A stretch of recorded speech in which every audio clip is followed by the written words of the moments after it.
मुख्यमंत्री पुष्कर सिंह धामी का धुआंधार प्रचार जारी। आज बदायूं और दिल्ली में सीएम धामी की चुनावी जनसभा। भाजपा के पक्ष में वोट की करेंगे अपील।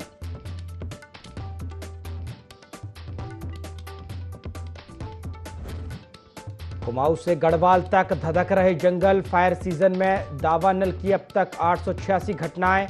आगजनी की चपेट में 1100 हेक्टेयर वन क्षेत्र।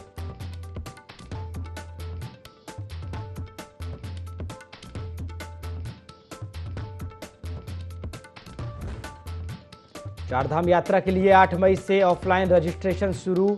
ऋषिकेश और हरिद्वार में यात्रियों को मिलेगी पंजीकरण की सुविधा। 10 मई से शुरू हो रही यात्रा।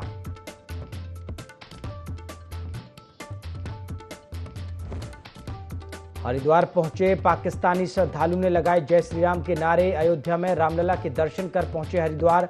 बोले ताउम्र याद रहेगा ये क्षण।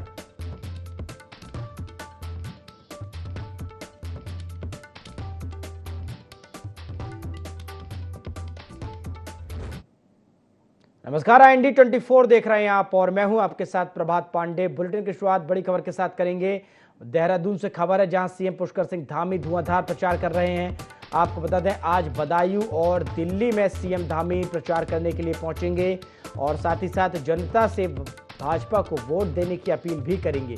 कई राज्यों में स्टार प्रचारक की भूमिका में जनसभाएं कर चुके हैं सीएम धामी। आपको बता दें, चुनाव प्रचार के लिए देश भर में मुख्यमंत्री पुष्कर सिंह धामी की डिमांड जो है वो बढ़ती जा रही है।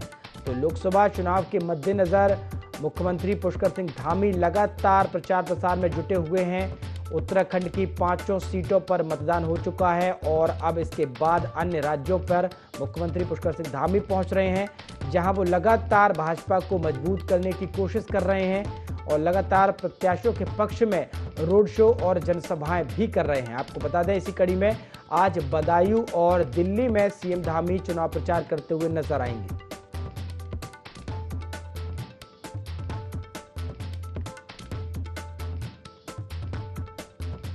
और इस खबर पर ज्यादा जानकारी के साथ हमारे सहयोगी विनय सूद हमारे साथ लाइव जुड़ गए हैं। विनय, सीएम पुष्कर सिंह धामी लगातार चुनाव प्रचार प्रसार में जुटे हुए हैं। उत्तराखंड की जो 5 लोकसभा की सीटें हैं उन पर जो मतदान है वो तो पूरा हो चुका, लेकिन सीएम धामी नहीं रुक रहे। कहीं ना कहीं अलग अलग राज्यों में, अलग अलग क्षेत्रों में वो पहुंच रहे हैं और लगातार बीजेपी को मजबूत करने की कोशिश कर रहे हैं। जी बिल्कुल प्रभात, देखिए आपको बता दें कि लोकसभा चुनाव को लेकर के जिस तरह से सीएम धामी की जो अन्य राज्य हैं वहां पर भी डिमांड बढ़ी है, तो ऐसे में लगातार जो सीएम धामी है वो अन्य राज्यों में जाकर चुनाव प्रचार करते हुए नजर आ रहे हैं। तमाम जो बीजेपी के प्रत्याशी हैं उनके साथ में लगातार जो है नामांकन के लिए जनसभाएं भी जो है इस दौरान सीएम धामी कर रहे हैं। तो ऐसे में देखा जा सकता है बीजेपी को मजबूत करने के लिए लगातार जो सीएम धामी है वो अन्य राज्यों में भी जो है जिस तरह से जा रहे हैं, उसका एक बड़ा फायदा जो है इस दौरान लोकसभा चुनाव के दौरान यहाँ पर बीजेपी को मिलने वाला है। क्योंकि उत्तराखंड की अगर बात करें तो उत्तराखंड में जिस तरह से 5 लोकसभा सीटों पर मतदान जो है वो हो चुका है। साथ ही साथ अब यहाँ पर सीएम धामी की बात करें तो जो सीएम धामी है लगातार अन्य राज्यों में जाकर जिस तरह से प्रचार प्रसार कर रहे हैं, क्योंकि उनके लिए यहाँ पर जो उनकी लोकप्रियता जो है इस दौरान काफी देखने को मिली है। केंद्रीय नेताओं की बात करें तो जो केंद्रीय नेतृत्व ने जिस तरह से सीएम धामी को अन्य राज्यों में नामांकन और प्रत्याशियों के लिए जो है लोकसभा चुनाव के दौरान चुना है, तो ऐसे में देखा जा सकता है कि मुख्यमंत्री पुष्कर सिंह धामी किस तरीके से जो है उत्तराखंड के विकास को लेकर के आगे बढ़ते हैं। उत्तराखंड में जिस तरह से उनके विकास कार्य उनके द्वारा किए गए हैं, तो उसको लेकर के भी जो है उनकी काफी जो पूछ है वो इस दौरान हो रही है लोकसभा चुनाव में। और प्रधानमंत्री नरेंद्र मोदी की बात करें तो नरेंद्र मोदी जो है लगातार सीएम धामी के कामों की सराहना करते हुए नजर आते हैं। क्योंकि युवा सोच है मुख्यमंत्री पुष्कर सिंह धामी की, तो ऐसे में देखा जा सकता है कि पूरी तैयारियों में जिस तरीके से सीएम धामी शुरू से ही दिख रहे हैं। प्रचार प्रसार जो है उत्तराखंड में भी जो 5 लोकसभा सीटों में जिस तरीके से चुनाव हुए हैं, तो ऐसे में जो है उन्होंने यहाँ पर भी प्रचार प्रसार किया। कई बड़े नेता, दिग्गज नेता जो है इस दौरान उत्तराखंड पहुंचे, जिसके बाद अब जो अन्य राज्य हैं, अन्य राज्यों में भी उनको काफी महत्वपूर्ण जो जिम्मेदारी है इस दौरान दी गई है। और सभी राज्यों में जाकर के जिस तरह से सीएम धामी यहाँ पर चुनाव प्रचार में डटे हुए हैं, लगे हुए हैं, तो ऐसे में देखा जा सकता है कि काफी महत्वपूर्ण जो है इसको माना जा रहा है। जी बिल्कुल विनय, लगातार चुनाव प्रचार कर रहे हैं मुख्यमंत्री पुष्कर सिंह धामी और बीजेपी को लगातार मजबूत करने की कोशिश कर रहे हैं। प्रत्याशियों के पक्ष में जनसभाएं, रोड शो में भी शामिल हो रहे हैं। बदायूं वो पहुंचेंगे और दिल्ली में भी उनके जो चुनाव प्रचार है, विभिन्न कार्यक्रम है, वो रहने वाले हैं। किस तरह से आज उनके ये पूरे दौरे रहने वाले हैं? जी, बिल्कुल देखिए, सीएम धामी की बात करें तो आज जो है वो बदायूं भी जाएँगे और साथ ही दिल्ली में भी जो है इस दौरान वो चुनाव प्रचार करने वाले हैं और बड़ी संख्या में जो लोग हैं, वो मुख्यमंत्री पुष्कर सिंह धामी को सुनने के लिए इस दौरान पहुँचेंगे, क्योंकि सभी जो अन्य राज्य हैं, राज्यों में इस दौरान जो चर्चाएँ हैं वो ये भी हैं कि जिस तरह से मुख्यमंत्री उत्तराखंड में कार्य कर रहे हैं पुष्कर सिंह धामी, नकल विरोधी कानून की बात करें या फिर यूसीसी की बात करें, उनको लेकर के जिस तरह से लोगों में काफ़ी सीएम धामी को लेकर के जो है यहाँ पर आगे की जो बात की जाए तो उसको लेकर के जो सीएम धामी के लिए लोकप्रियता लोगों की जो बढ़ी है, तो ऐसे में वो भी देखने को मिली है। तो देखा जा सकता है कि सीएम धामी दिल्ली में जिस तरीके से जनसभा करेंगे, साथ ही साथ चुनाव प्रचार भी जो है बदायूं में आज करने वाले हैं। पूरी तैयारियां जो है इस दौरान कर ली गई है और कुछ ही देर में जो ये कार्यक्रम है वो शुरू हो जाएँगे। जी। बिल्कुल विनय, अगर हम बात करें तो मुख्यमंत्री पुष्कर सिंह धामी के उत्तराखंड मॉडल की भी लगातार चर्चा होती रहती है और चूंकि बीजेपी के वो स्टार प्रचारक हैं, कहीं ना कहीं लगातार वो जिस तरह से प्रचार प्रसार में जुटे हुए हैं।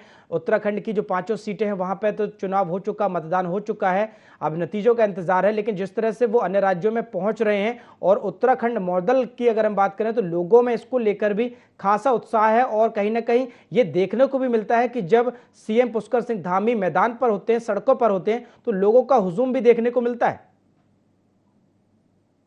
जी, बिल्कुल प्रभात देखिए, आपको बता दें कि जैसे बीजेपी आला कमान ने यहाँ पर सीएम धामी को चुनाव प्रचार के दौरान चुना है और अन्य राज्यों में जिस तरह से वो लगातार यहाँ पर प्रचार के दौरान दिखाई दे रहे हैं, जनसभाएँ जो हैं इस दौरान वो कर रहे हैं, प्रत्याशियों के जो नामांकन हैं, उसमें भी जो है वो लगातार शामिल हो रहे हैं। तो ऐसे में देखा जा सकता है कि केंद्रीय नेतृत्व तो जो है यहाँ पर सीएम धामी को साथ लेकर चल ही रहा है, साथ ही साथ जनता की भी अगर बात करें, तो चाहे वो उत्तराखंड की जनता हो या फिर अन्य राज्यों की जो जनता है, वो भी अब सीएम धामी के विकास कार्यों को देखते हुए जो है उनको काफ़ी सर्वश्रेष्ठ जो है मुख्यमंत्री जो है इस दौरान मान रही है और लगातार जिस तरह से सीएम धामी उत्तराखंड के विकास को लेकर आगे बढ़ते हुए नज़र आते हैं, उनकी जो सोच है वो यही रहती है कि हर तरह से जो युवा है, युवाओं को मजबूत किया जाए उत्तराखंड में या फिर अन्य राज्यों में जिस तरीके से उनके चुनाव प्रचार चल रहे हैं। तो ऐसे में देखा जा सकता है कि पूरी तैयारियां जो हैं बीजेपी की इस दौरान चल रही हैं कि और जो यहाँ पर लोकसभा सीटें हैं उन पर जीत करने का जिस तरीके से बीजेपी दावा कर रही है वो काफ़ी महत्वपूर्ण जो है वो भी इस दौरान माना जा रहा है, क्योंकि सीएम धामी युवा चेहरा है और अपने काम की वजह से अन्य राज्यों में भी जो है वो जाने जाते हैं। जी। बिल्कुल बिल्कुल, युवा चेहरा है और स्टार प्रचारक है और इसलिए कहीं ना कहीं उनकी जो डिमांड है वो लगातार बढ़ती जा रही है। अलग अलग क्षेत्रों में पहुंच रहे हैं मुख्यमंत्री पुष्कर सिंह धामी और लगातार चुनाव प्रचार में जुटे हुए। फिलहाल शुक्रिया विनय, तमाम जानकारी के लिए, हमारे साथ जुड़ने के लिए। चलिए अगली खबर का रुख करते हैं। आपको बता दें, लोहाघाट में उत्तराखंड वन विकास निगम अध्यक्ष और पूर्व विधायक कैलाश गहतोड़ी के निधन पर शोक सभा आयोजित की गई है। भाजपा नगर मंडल अध्यक्ष सचिन जोशी के नेतृत्व में भाजपा कार्यकर्ताओं ने 2 मिनट का मौन रखा है। दिवंगत कैलाश गहतोड़ी के चित्र पर पुष्प अर्पित किए गए, सभी ने उन्हें श्रद्धांजलि अर्पित की। भाजपा कार्यकर्ताओं ने उन्हें याद करते हुए कहा कि गहतोड़ी के त्याग और सरलता को हमेशा याद किया जाएगा, जिन्होंने गरीब वर्ग के लोगों की सेवा की। उन्हें क्षेत्र में गरीबों के मसीहा के तौर पर जाना जाता था। उनके निधन से पार्टी और क्षेत्र को बहुत बड़ी क्षति पहुंची है।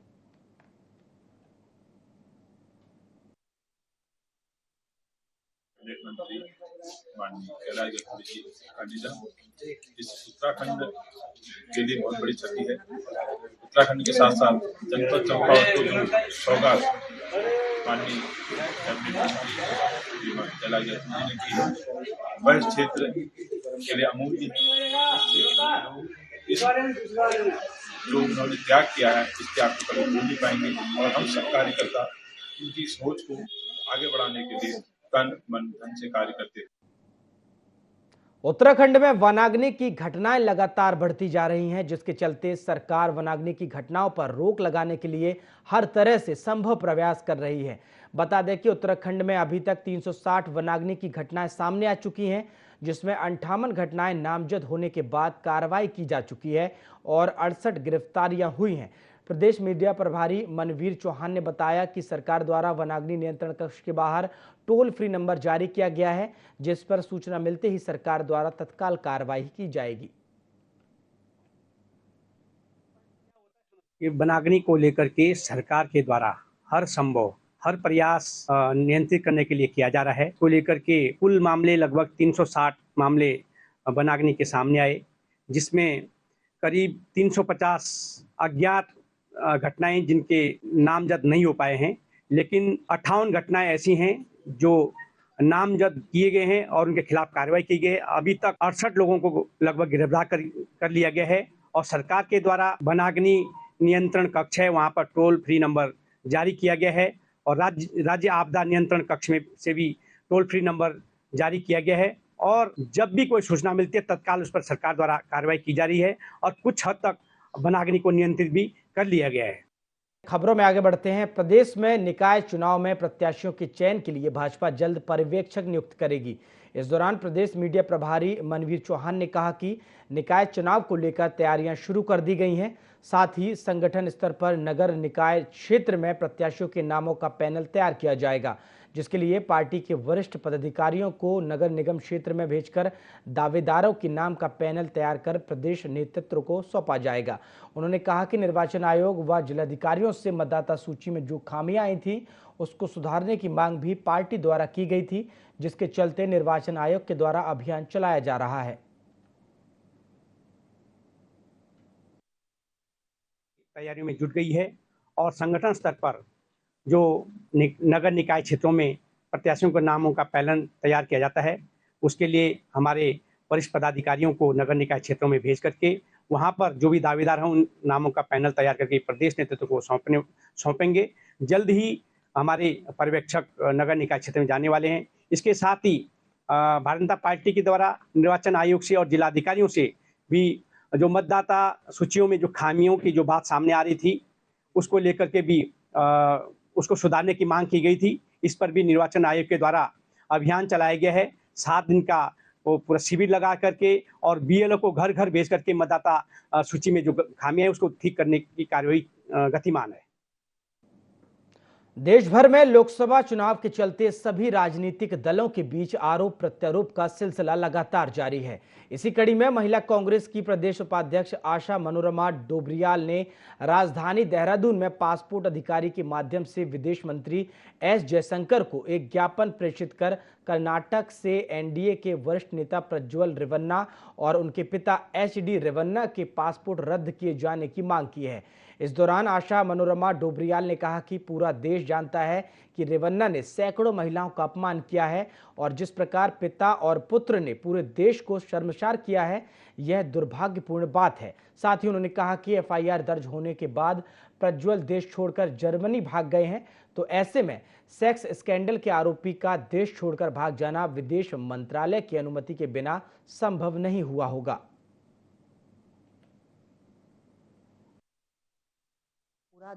पूरे देश की महिलाओं का अपमान जो हुआ है, 3000 महिलाएं कम नहीं होती, वो 3000 महिलाएं नहीं, वो पूरे देश की महिलाओं का अपमान किया है। और जिस तरीके से बाप बेटी की जोड़ी और मोदी जी के करीबी प्रज्वल और उनके पिता जिस तरीके से उन्होंने शर्मसार किया है पूरे देश को, हम तो कहते हैं कि ये बहुत शर्म की बात है। और जिस तरीके से कि ये सब हुआ है उस तरीके से उनको भारत बुला के दोनों बाप बेटों को वो कड़ी से कड़ी सजा देनी चाहिए और उनका पासपोर्ट उसी समय रद्द होना चाहिए। चारधाम यात्रा नजदीक आते ही शासन प्रशासन अपनी तैयारियों को अंतिम रूप देने के लिए लगा है। जल संस्थान भी चारधाम यात्रा मार्गों में पानी की समुचित व्यवस्था को लेकर अलर्ट मोड में नजर आ रहा है।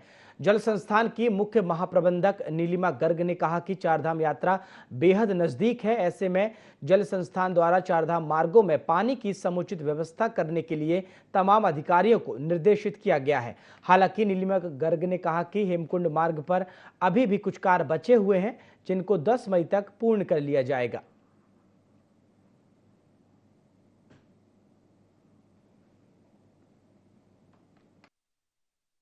हमने पूरा काम पूरा कर दिया है और इसमें जितने भी TTSP, PTSP और इसके अलावा हम लोग जानवरों के लिए चरी का इंतज़ाम करते हैं और टॉयलेट्स में पानी देने का, वो सारे काम पूर्ण हुए हैं।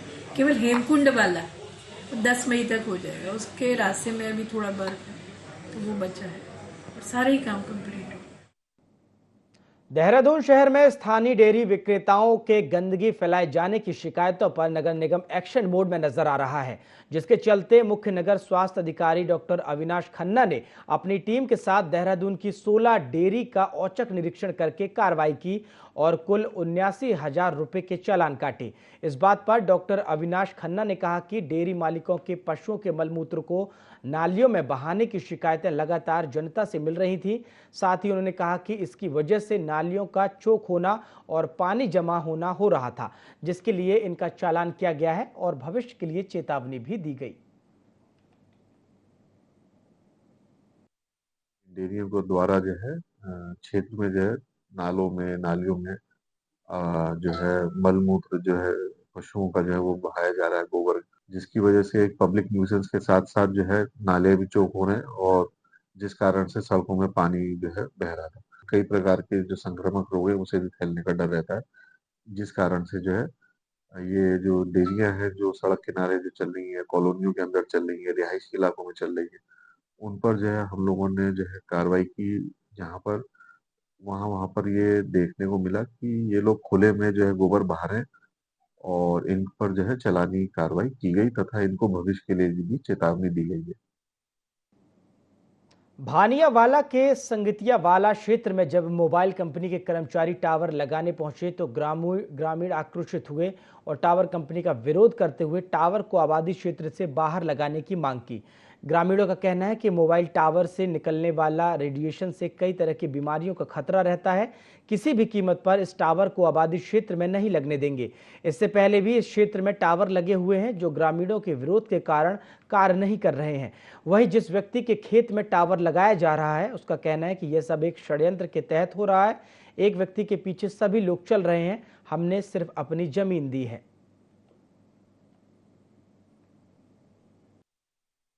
ग्रामीण ये नाराज हैं क्योंकि यहाँ से 500 मीटर दूरी पे भी एक टावर बंद है, उसका भी विरोध हुआ था 4-5 साल पहले, वो भी बंद है। फिर भी जो ये कंपनी आके हमारे ही क्षेत्र में जो है दूसरा टावर इंप्लीमेंट कर रही है, तो हम जो है सब ग्रामीण इसका विरोध कर रहे हैं। ठीक है, 21 तारीख को मार्च को जो है सबसे पहला विरोध हुआ था। SDM साहब को ज्ञापन दिया गया था, उन्होंने जो है उसको SHO के लिए वेरीफाई करने के लिए बोला। ठीक है जी, आज जो कल मेरे को जो इनके NOC मिली है DM की, इस पर जो है 3 अप्रैल का सैंक्शन है, जबकि काम शुरू हो गया है 21 मार्च को, 3 अप्रैल को है और आचार संहिता लगी हुई है। इलेक्शन तक चलो हम मान लेते हैं, पर उसके बीच में DM साहब की ये परमिशन है, इस पर ना तो साइन है ना कुछ है, मोहर है। तो हमें ये जो डॉक्यूमेंट दिखाया जा रहा है ये भी एक तरीके से फेक है। तो हम जो है सब ग्रामीण इसका विरोध कर रहे हैं कि पहले आप अपना डॉक्यूमेंटेशन पूरा कर लीजिए। अगर डॉक्यूमेंटेशन भी हो जाता है तो हमें विरोध रहेगा इसका। क्यों, जब जनता कह रही कि भाई बीमारी की जड़ है तो क्यों लगना उसने था। हमारा पड़ोस में लगी टावर हो, वो भी बांधा पड़ा हुआ। जोली में 2 टावर लग रहे थे बोले, वो भी बंद कर दिया गांव वालों ने। क्यों करी हो आप बोलो, तुम बोलो आप क्यों हुए बंद। अपनी मांगों को सरकार तक पहुंचाने के लिए हरिद्वार के ट्रैवल व्यवसायियों ने अनोखा प्रदर्शन किया है। धर्मनगरी हरिद्वार में जिला पर्यटन अधिकारी के ऑफिस में हरिद्वार के सभी ट्रैवल व्यवसायियों ने संयुक्त मोर्चा पर्यटन उद्योग के बैनर तले बैंड बाजे के साथ पर्यटक अधिकारी के ऑफिस में पहुंचे, जहां उन्होंने बैंड बाजों के साथ अपनी मांगों को रखा। इस दौरान ट्रैवल व्यवसायियों ने अपनी मांगों पर कहा कि 4 धाम यात्रा को लेकर सरकार द्वारा ऑनलाइन रजिस्ट्रेशन अनिवार्य किया गया है, जो कि सही भी है, लेकिन इसी के साथ ही उन्हें हरिद्वार में आने वाले श्रद्धालुओं के लिए मैनुअल रजिस्ट्रेशन की भी शुरुआत करनी चाहिए, जिससे हरिद्वार में आने वाले श्रद्धालुओं को किसी तरह की कोई परेशानी ना हो। पिछली यात्रा के दौरान भी देखा गया था कि ऑनलाइन रजिस्ट्रेशन में काफी दिक्कतें आ रही थी। हम अपनी मांग को लेकर आए थे कि जो यात्री हरिद्वार में आते हैं जिनका रजिस्ट्रेशन नहीं है वो यहाँ आएंगे, उनको मैनुअली रजिस्ट्रेशन दिया जाए। हमारी माननीय मुख्यमंत्री जी से ये मांग चली आ रही है कि यात्री हरिद्वार में आए, उत्तराखंड में आए, उसे परेशानी ना हो और वो इजी गोइंग तरीके से अपनी यात्रा कर सके। जो रजिस्ट्रेशन ऑनलाइन होते हैं वो उसका ऐसी कोई सूचना नहीं होती कि वो यात्री ने रजिस्ट्रेशन किया है या वो रजिस्ट्रेशन गलत है। और कम से कम यहाँ 5,000 यात्रियों का पर डे रजिस्ट्रेशन मैनुअल किया जाए। सरकार ने बहुत अच्छी व्यवस्था इस बार यात्रा की है। यात्रा सुचारू करने के लिए सरकार प्रयासरत है, जो निरंतर हम देख भी रहे हैं सरकार के प्रयास। लेकिन साथ ही हर वर्ष इसमें पंजीकरण किया जाता है। पंजीकरण की व्यवस्था जैसे पूर्व में चलती थी, पूर्व की भांति चलती रहे। अभी क्या हुआ है, पंजीकरण में जो है संख्या निर्धारित कर दी है। हम सरकार से अपनी मांग रखने आए हैं, बात रखने आए हैं कि सरकार अगर पंजीकरण की संख्या को समाप्त कर देती है तो इससे जो आने वाला श्रद्धालु है ज़्यादा से ज़्यादा संख्या में आएगा, जिससे उनको भी यात्रा का लाभ मिलेगा। साथ ही हरिद्वार में जो 6 महीने से ट्रैवल व्यवसायी अपने कार्य नहीं कर पाते हैं, यहाँ यात्रा नहीं चल पाती है, ट्रैवल व्यवसाय नहीं ना के बराबर चलता है, ये 6 महीने जो यात्रा चलेगी उससे ट्रैवल व्यवसायियों को भी उत्साह रहेगा। आगामी 10 मई से उत्तराखंड में 4 धाम यात्रा शुरू होनी है। ऐसे में यात्रियों को कुछ परेशानी ना हो, इसके लिए तमाम संगठन जुड़े हुए हैं। वहीं देहरादून में बाबा केदारनाथ डोली यात्रा के साथ चलेंगे। 5 मई से 10 मई तक यात्रियों के लिए भंडारे की व्यवस्था भी की जाएगी। कल सुबह मुख्यमंत्री आवास से 5 मई को 300 सेवादारों की टीम को मुख्यमंत्री पुष्कर सिंह धामी हरी झंडी दिखाकर रवाना करेंगे। वहीं अक्षय तृतीया के पावन पर्व पर 10 मई को बाबा श्री केदारनाथ धाम के कपाट खुलेंगे। कपाट खुलने से पहले भगवान केदारनाथ की पंचमुखी चल विग्रह उत्सव डोली यात्रा पंच केदार गद्दीस्थल ओमकारेश्वर मंदिर उखी मठ से अपने धाम के लिए प्रस्थान करेगी।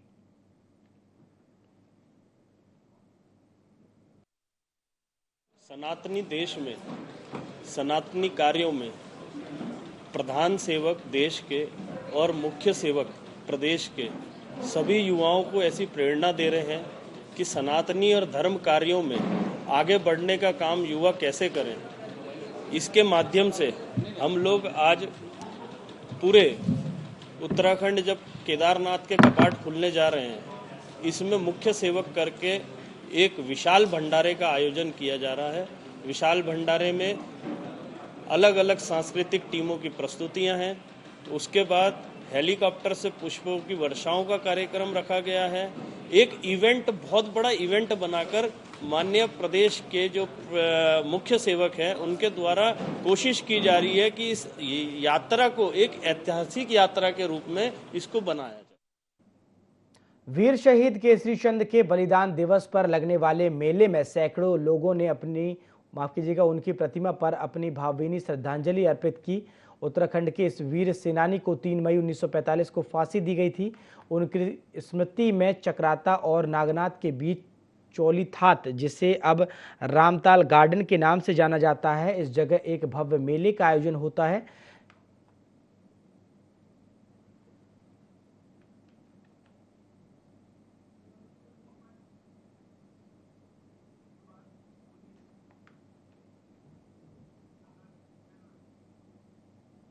मंगलौर में देर रात 2 पक्षों में जमकर विवाद हुआ, जिसके बाद यह विवाद खूनी संघर्ष में बदल गया।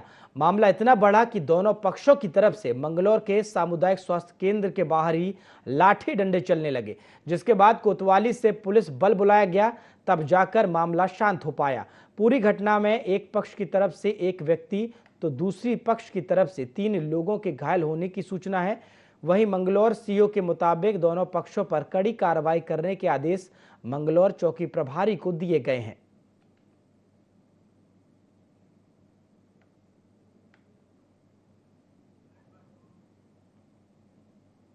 बुलेटिन में फिलहाल इतना ही। देश और दुनिया की तमाम खबरों के लिए आप देखते रहिए IND 24। नमस्कार।